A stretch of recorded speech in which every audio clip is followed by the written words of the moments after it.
All right, so this is going to be an allegation problem. So to process the prescription order for 15% dextrose solution, the pharmacy has 2.5% and 30% of dextrose stock solution. How many mils of each are necessary to obtain 1 liter of a 15% dextrose solution? So this is a perfect example, like I said, of an allegation where the doctor prescribes a strength that you don't have at the pharmacy. But what you do have is you have one strength and another strength. What this problem is going to help you find out is how much of each one you need to get that 1 liter of the 15% solution. So first thing that we're going to do is I like to set it up like a tic-tac-toe. So if you just make the bars like a tic-tac-toe, okay, then this is going to help you set it up perfectly. All right, so in the top left corner right here, you're going to put your strength 1, okay? So if you have strength 1, and then you can pick whichever one you want. There is no order in which one you're supposed to pick or whatnot, but I like to pick just the first one that I see, so the 2.5%. Okay. Now the one down here is going to be strength 2, or S2, and that's going to, of course, be your other strength. Now this box right here, that doesn't really matter. That box isn't going to matter, that box isn't going to matter, and that box isn't going to matter. Okay. So what goes here is going to be the desired strength, okay? So whatever the doctor prescribes for. So the doctor prescribes for 15%. So next thing that you have to do is you're going to multiply it downward, or not multiply, you're going to subtract it. So 2.5% subtract the 15%, and that's going to give you 13.5%.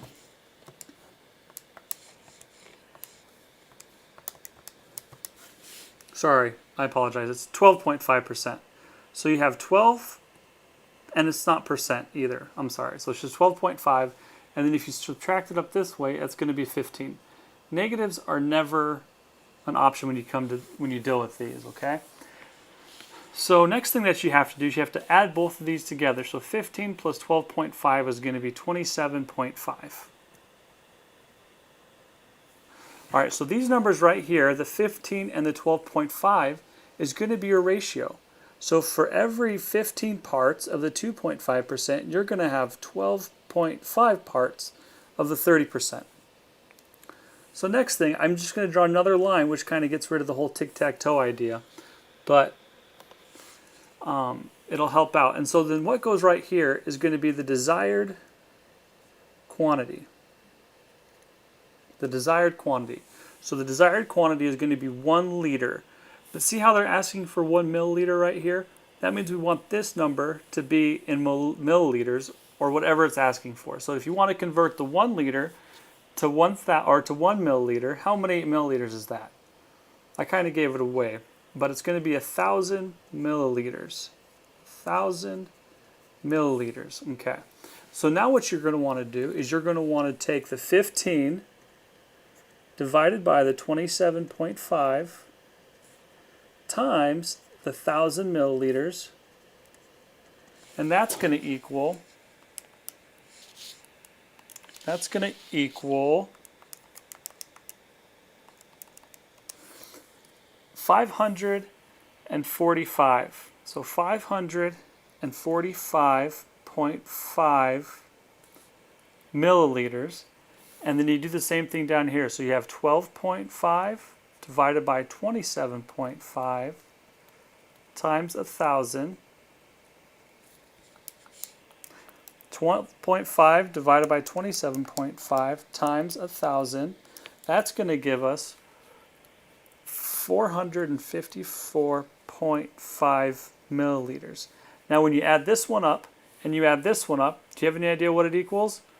That's right, it equals 1,000. It equals 1,000 milliliters.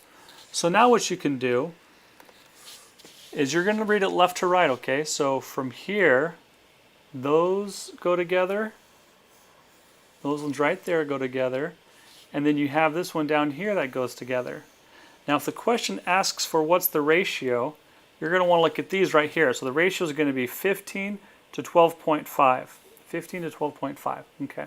So what this is telling you is that you're going to need 545.5 milliliters of the 2.5 solution and 454.5 milliliters of the 30% solution to get 1,000 milliliters of the 15% solution. And that is how you do an alligation.